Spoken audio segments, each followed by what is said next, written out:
Weddings are supposed to be the happiest moments of your life, the beginning of something new, something unbreakable. At least, that's what I believed. I thought I was about to marry the love of my life, Madison, and that our story was one of those rare, unshakable romances. I thought everything was falling into place. Spoiler alert, I was wrong. Madison and I met at a mutual friend's party. I'd been dragged there by Eric, my oldest friend, who swore I'd been working too much and needed to get out of my cave. I wasn't in the mood to socialize, but Eric was relentless. He pushed me toward the snack table like I was some kind of high schooler at prom. I remember rolling my eyes as I grabbed a drink, just in time to hear her laugh. It wasn't an ordinary laugh. It was one of those laughs that makes everything around you quiet down for just a second, like the world's waiting for you to listen. I turned my head and saw her, standing by the kitchen island, smiling with her whole face as she laughed at some guy's joke. She didn't notice me at first, but I couldn't take my eyes off her. She had this effortless way of lighting up the room. I felt my legs moving before my brain caught up. Somehow, I was making my way across the room. By the time I reached her, I had no clue what I was going to say. But when she glanced my way, I managed to introduce myself without tripping over my words. We hit it off immediately. Madison wasn't just beautiful. She was smart, quick-witted, and funny in that way where she could make fun of you, and you'd end up laughing right along with her. By the end of the night, I was completely hooked. We exchanged numbers, went on our first date a week later, and the rest, as they say, was history. 3 years later, I proposed. It was a quiet, private moment, just the two of us by the lake where we had our first picnic. Madison said yes before I could even finish asking, tears streaming down her face as she pulled me into a hug. I remember thinking that I was the luckiest guy in the world. The next few months were a whirlwind of wedding planning. Madison was the type who thrived on organization. She had spreadsheets for everything. The guest list, vendor comparisons, the dress fittings, even the seating chart. I wasn't nearly as detail-oriented, but I did my best to stay involved. Every time I saw her face light up as she checked something off her list, it reminded me why all the chaos was worth it. There was only one big decision left: the wedding cake. Madison wanted it to be elegant but fun, while I just wanted something that didn't cost more than my car. We'd narrowed it down to 2 bakeries, and the plan was for us to visit them together and make the final decision. But, as fate would have it, I had a morning meeting that I couldn't get out of. I felt bad about missing it, but that's when Kyle stepped in. Kyle had been my best friend since our freshman year of college. We'd met at orientation when I accidentally spilled coffee all over his notebook. Instead of being pissed, he laughed it off, saying, well, at least it wasn't beer. We bonded over bad cafeteria food and late-night study sessions, and pretty soon, we were inseparable. Kyle was the guy who'd always had my back, no matter what. He was more than a friend. He was family. So, when he offered to go with Madison to the bakery, I didn't hesitate. Seriously, man, he said, clapping me on the shoulder. I've got this. It's just cake. Madison smiled gratefully. Thanks, Kyle. You're a lifesaver. I kissed her goodbye as they headed out the door. Text me if you guys find the one, I joked. She laughed. You mean the cake, right? I laughed along with her, completely unaware that the next time I saw them, everything would be different. The rest of my day was a blur of meetings and emails. I barely had time to check my phone, but every time I did, there were no updates from Madison or Kyle. No photos of cake samples. No excited messages about frosting flavors. Just silence. By mid-afternoon, I started to feel uneasy. It wasn't like Madison to go radio silent, especially during something as important as this. She loved sharing every detail. I told myself they were probably caught up in the tasting or stuck in traffic. But the unease settled in my gut like a weight. I texted her. Hey, how's it going? Did you guys pick one? No response. I shot a quick message to Kyle. Cake verdict yet? Still nothing. By the time I got home, the unease had blossomed into something darker. I wasn't sure what I was expecting when the door finally opened that evening. But when it did, the sight of them walking in together, laughing about something, made me freeze. Hey, I called out, forcing a smile. Did you guys get the cake? Kyle's grin faltered for a fraction of a second before he recovered. Madison's eyes darted toward him before she answered. We didn't actually order it yet, she said. I frowned. Why not? We got sidetracked, Kyle muttered. I laughed, trying to break the tension. Sidetracked? What? Did a cake fight break out? Kyle chuckled, but it sounded hollow. Madison's smile was thin, and I noticed for the first time how pale she looked. Something was off. I felt it like a stone in my chest, pressing down harder with every second of silence. What's going on? I asked, my voice quieter now. Madison's face crumpled slightly, and she looked down at her hands. Kyle shifted awkwardly, his eyes fixed on the floor like he was suddenly fascinated by the carpet. Michael, Madison said softly, can we talk? Alone? My heart started pounding. I glanced between the two of them, trying to piece together what was happening. No, I said, crossing my arms. Whatever it is, you can say it in front of him. Her lips trembled. Please. The way she said it, the guilt in her voice, made the room tilt. Kyle still wouldn't meet my eyes. And that's when I knew. I felt my world unraveling before she even said the words. The silence in the room was suffocating. My mind raced, connecting dots I didn't want to connect. Madison's trembling hands. Kyle's refusal to look at me. The awkward glances they'd shared since they walked through the door.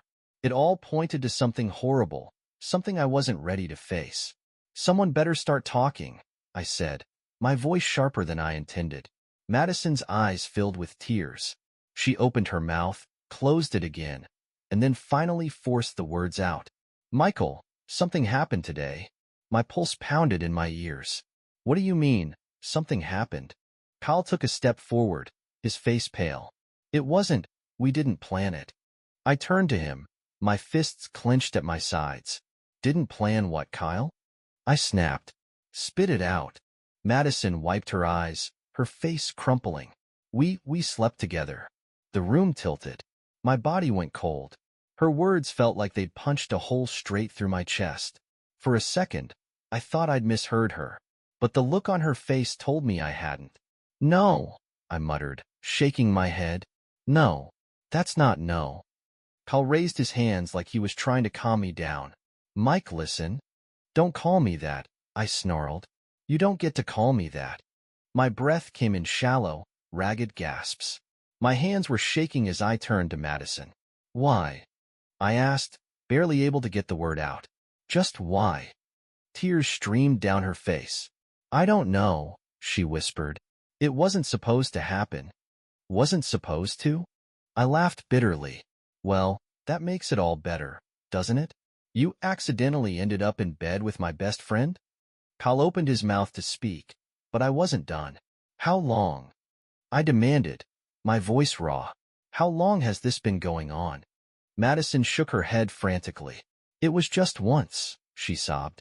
Today. I swear. Today. The word reverberated through my mind like a cruel echo. I clenched my fists, trying to ground myself, but the betrayal was suffocating. It felt like the air had been sucked out of the room.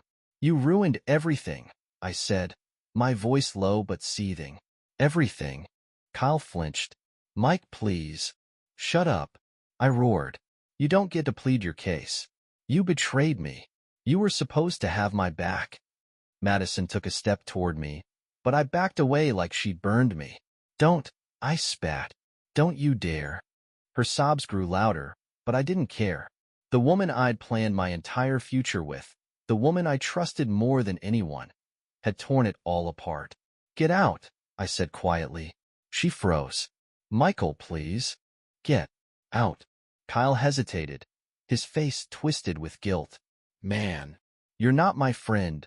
I cut him off, my voice trembling with rage. You're nothing to me. He stared at me, eyes wide with regret, but he didn't argue. He just turned and walked toward the door. Madison lingered for a second longer, her face broken and pleading, but I couldn't bear to look at her.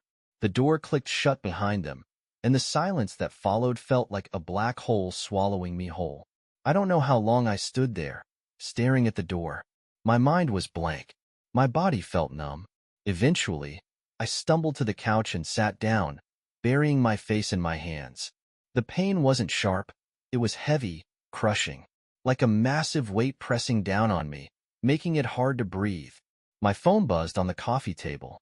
I glanced at the screen and saw Eric's name. "Hey man, Lisa just texted me. What's going on?" Lisa was Madison's maid of honor and a notorious gossip. Of course she knew. I ignored the message.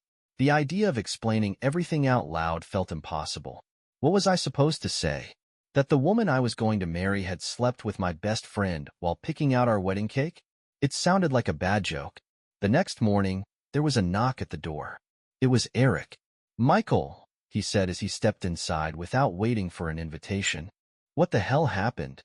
I stared at him, my mouth dry. Finally, I managed to choke out the truth. "They slept together," I whispered. Eric's face went slack. "Kyle and Madison?" I nodded. "Jesus," he muttered, running a hand through his hair. I don't even know what to say." "Neither do I." I sank deeper into the couch, the weight of it all crushing me. Eric sat down across from me, his expression grim. "You need to get out of here, man. Staying in this apartment, surrounded by all these memories, it's not gonna help." "I know," I said quietly, "but where am I supposed to go?" "Anywhere," he replied. "Just somewhere new." I nodded slowly, knowing he was right. This place, filled with reminders of the life I thought I was building, had become a prison. 2 days later, I got a message from an old college friend. "Hey, I heard what happened.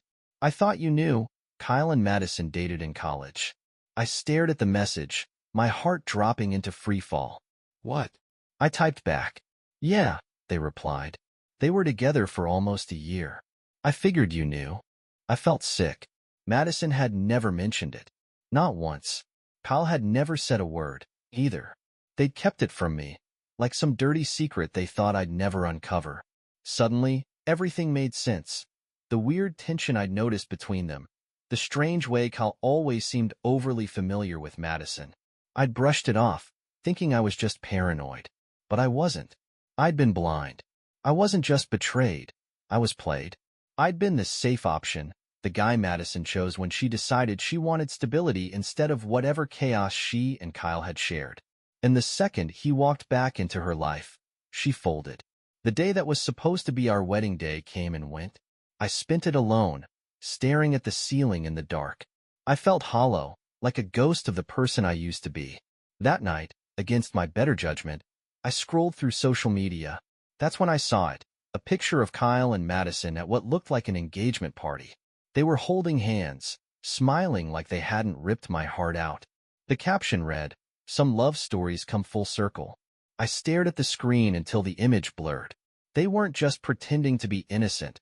They were rewriting the narrative, painting themselves as the star-crossed lovers who were meant to be. That was the moment something inside me snapped. The sadness, the grief, it all burned away, replaced by something sharper. If they wanted to play the part of the perfect couple, I was going to remind them of the mess they'd made. The next morning, I woke up with one thought circling in my mind. I wasn't going to let them rewrite the narrative.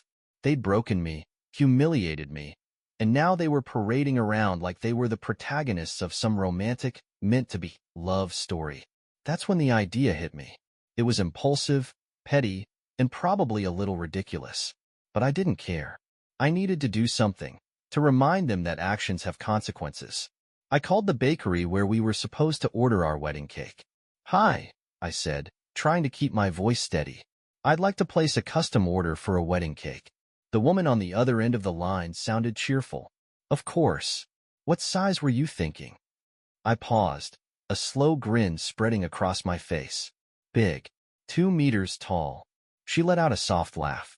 "Wow, that's quite the cake. What's the occasion?" "It's a gift," I replied. The day of their wedding arrived faster than I'd expected. I hadn't planned on attending, but this wasn't about being a guest. It was about delivering a message. I showed up at the reception hall uninvited, dressed in jeans and a simple button-up, wheeling in the massive, beautifully crafted cake. It took 2 staff members to help me get it through the doors. The second I stepped into the room, everything went quiet. Heads turned, conversations halted. The room was decorated just like Madison had always described. Soft candlelight, white roses, and an obnoxiously expensive string quartet playing some kind of classical arrangement.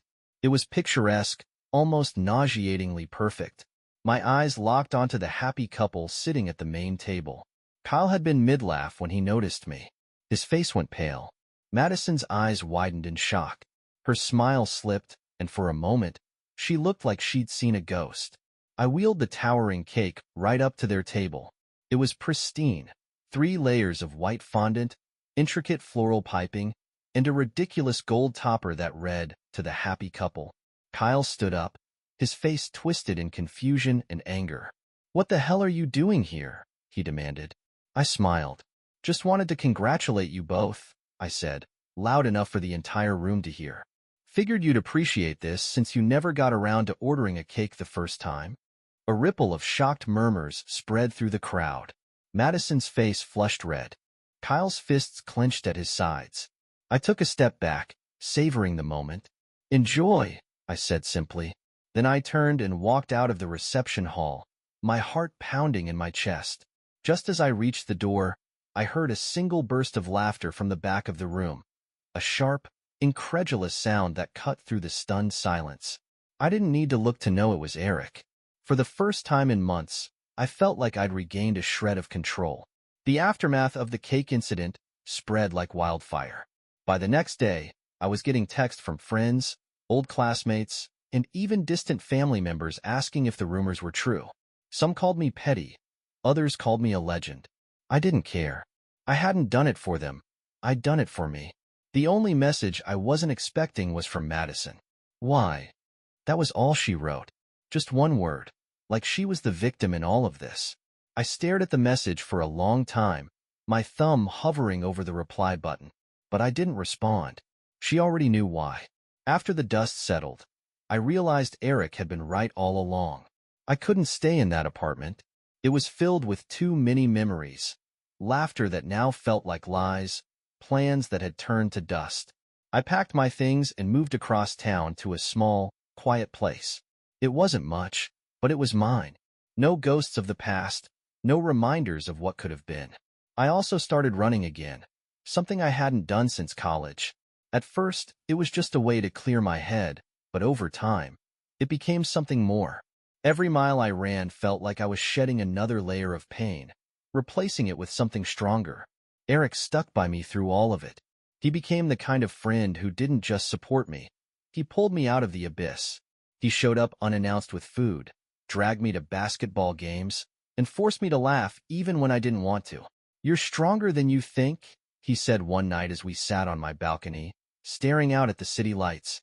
I shrugged. "I don't feel strong." "Well, you are," he insisted. "Most people would have crumbled completely, but you're still here. That counts for something." I didn't answer, but his words stayed with me. Months passed, then a year. One evening, while grabbing a drink at a rooftop bar with Eric, I ran into an old acquaintance, someone who had stayed in touch with Kyle. She recognized me immediately, her face a mix of pity and curiosity. We made small talk for a bit before she finally leaned in and said, "I heard they're not doing so great." I raised an eyebrow. "Not doing great how?" She hesitated, then sighed. "There's tension. People say it's not the fairy tale they thought it would be. I guess they expected their life together to magically fix everything." I felt nothing. No satisfaction. No vindication. Just a quiet, dull acknowledgement of the inevitable. Of course they weren't happy. No relationship built on betrayal could survive the weight of its own lies. The day I ran into Madison at the grocery store, it was like seeing a ghost. She looked thinner, her face pale, and there was a hollow look in her eyes. She spotted me in the cereal aisle and froze, the box of granola in her hand slipping slightly. For a second, neither of us spoke. "Michael," she said softly. I gave her a curt nod. "Madison." Her eyes flickered with something I couldn't quite place. "Regret, maybe." "Can we talk?" she asked. "There's nothing left to say," I replied. "Please," she whispered. I wanted to apologize." I shook my head. "You don't get to ease your conscience by apologizing now."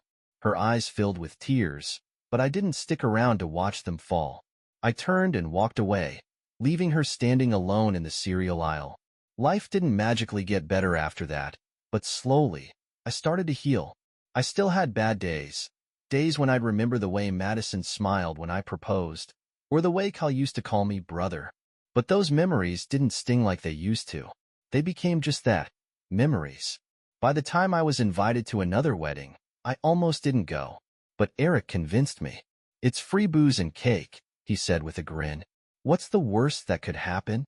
The ceremony was beautiful. Everything ours was supposed to be.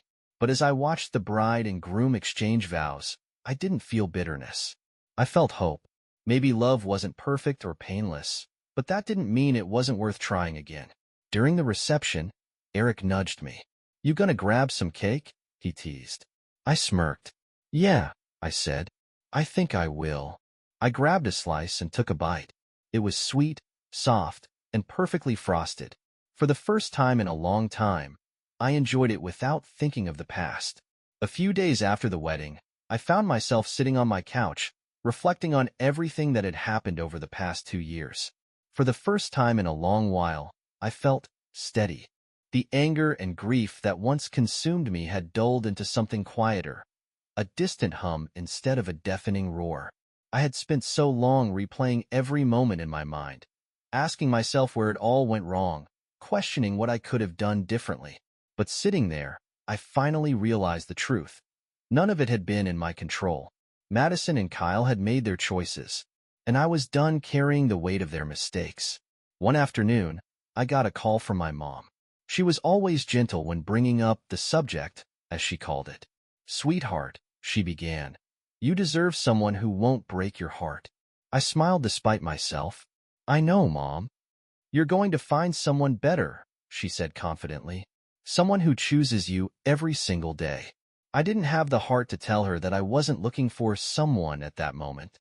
For the first time in years, I wasn't defined by my relationship status.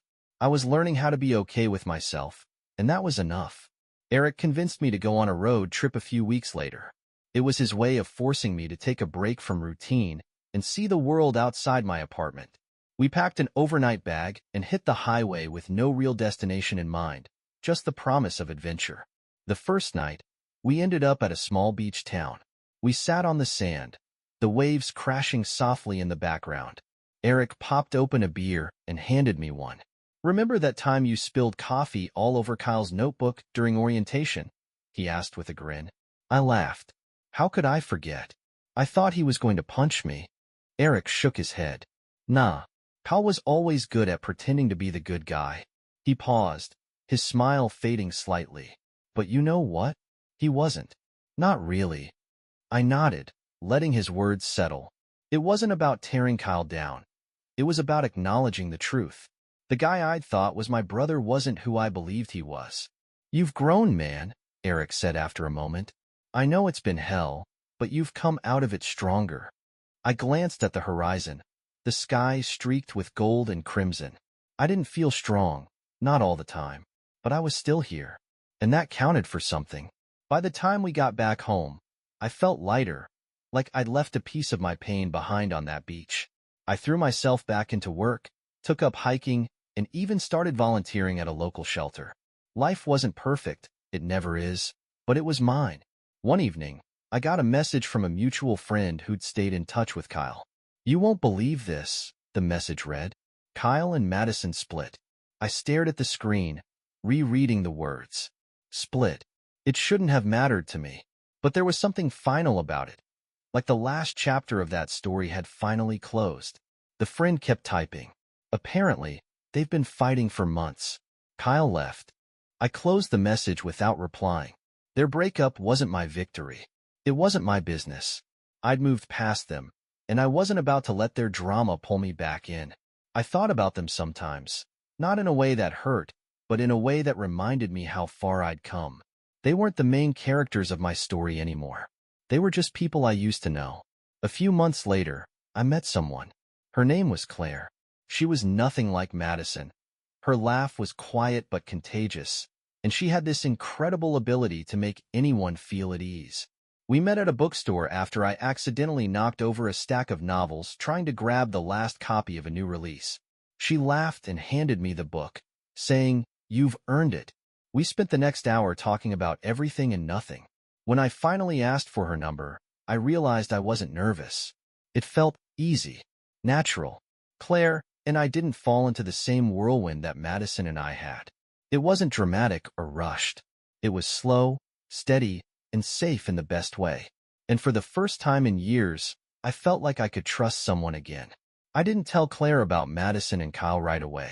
There was no need to drag the past into something new. But eventually, when the time felt right, I told her everything. She listened without interrupting, her eyes kind and understanding. When I finished, she reached across the table and took my hand. "You didn't deserve that," she said simply. Her words weren't groundbreaking or dramatic, but they hit me in a way that nothing else had. For so long, I'd blamed myself, wondered if I wasn't enough, if I'd been blind or foolish. But hearing someone else say it, that I wasn't the problem, felt like a weight lifting off my chest. I never ran into Kyle again. I never saw Madison, either. Sometimes I wondered what they thought about when they looked back on everything. Did they regret it? Did they feel any guilt? But most of the time, I didn't care. The past was a chapter I'd finally closed. And it wasn't perfect, but I was proud of how it ended.